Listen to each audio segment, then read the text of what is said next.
When I was a kid, the dark wasn't just, dark. It was like thick, heavy, full of things. Voices mostly. Whispers. I'd tell my mom, and she'd brush it off, say it was just my imagination. Typical kid stuff. But they sounded real. Like actual people talking. Just people I didn't know. Different voices, different tones, different ways of speaking. It wasn't like scary monsters, but it was weird, and it made me really, really uneasy. Like something was always just out of sight, just out of hearing. So, yeah, some nights I get too freaked out and end up sleeping in my mom's bed. It was nice and warm, and plus, the bathroom was right outside her room, which was super convenient for those middle-of-the-night bathroom trips. Now, here's the thing. From her hallway, you could see straight down the stairs to the living room. That's a really important detail, because it was like a dark hole, a place where the whispers seemed to come from. One night, it was around Christmas, I woke up, had to go to the bathroom. I walked out into the hallway, and then I heard this voice, really clear, say, "Look." And then, there was this red light, like a spotlight, shining on the wall at the bottom of the stairs. I'm a little kid, and it's almost Christmas, so I'm thinking Santa.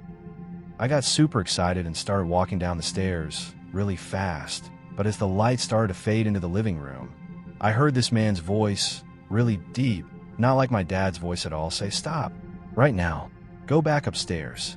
I listened, turned around, and then I heard this huge, loud crash. It was like something really heavy fell and broke. I got so scared, I ran back to my mom's bed and dove under the covers. I stayed there, shaking, until morning. The next day, things were totally messed up. The Christmas lights, the red poinsettia ones that were on the stairs, were all ripped down and in a tangled pile at the bottom of the stairs, some of them broken and shattered. The dry sink, the wooden shelf that was hanging on the living room wall, was on the floor, broken into pieces. My mom was really confused, my dad thought someone broke in, and my sister was crying and really upset, asking what happened. But there was nothing missing. There were no broken windows, no signs of anyone being there. Then I saw it. On the edge of the dry sink, there were these deep, clear dents like someone had grabbed it really hard with their fingers and ripped it off the wall. That was the crash I heard. I was really, really scared, but I didn't tell anyone about the dents. I kept that secret to myself, buried it deep inside.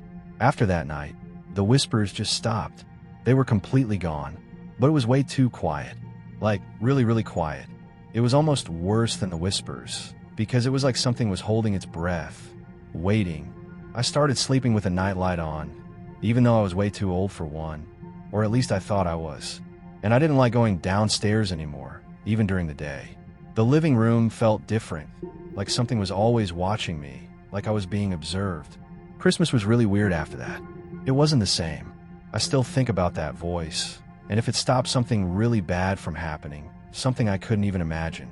I was 7 years old, and that night changed everything, turned the familiar into something strange and unsettling. My house, built way back in 1904, is just a regular, old single-family home. Wood frame, sits on a concrete block foundation, nothing particularly remarkable about it. I've been living here for about 12 years now, and during that time, we've accumulated a collection of odd experiences. Not the kind that make you afraid to turn off the lights at night, but just strange little things that you can't quite explain. One incident, involving my brother and his bandmates, is a story I find myself telling quite frequently, especially when people ask about the house. About 10 years ago, he and his friends decided to form a garage band. They played mostly Spanish rock, which, for those who don't know, is basically alternative music, but, in Spanish. They get together on Sunday afternoons for practice, typically wrapping things up around 8 p.m. That timing worked out perfectly for me, because that's usually when I was getting ready to leave for my graveyard shift job. It was a good routine, and it didn't interfere with my sleep schedule. One late fall evening, they finished their practice session a bit earlier than usual and decided to head over to someone else's house to hang out and maybe play some more music. My brother, being the one with the truck, handed his friend the car keys so they could start loading all their equipment into the back. Everyone else had already filed out of the basement. But the thing about our basement is, it's not a straightforward exit. It's kind of a winding, convoluted path. You have to walk all the way through the basement, up the back stairs, through the kitchen, down the hallway. and then through the living room to get to the front porch. It's a bit of a trek, especially when you're carrying heavy amps and instruments. My brother was halfway up the back stairs when he suddenly remembered he'd left his leftover pancakes in a to-go container sitting on top of a speaker in the basement. He decided to go back down to grab them before they headed out. Now, the basement isn't exactly a wide-open, brightly lit space. It's got a bunch of partitions built in, and the big, clunky heating unit is right smack in the middle, creating a lot of blind spots. So, you can't really see everything at once, and it can feel a little claustrophobic. As he was about to grab his food container, he saw something out of the corner of his eye. A shadowy figure, just at the edge of his peripheral vision, like it was trying to stay hidden in the shadows.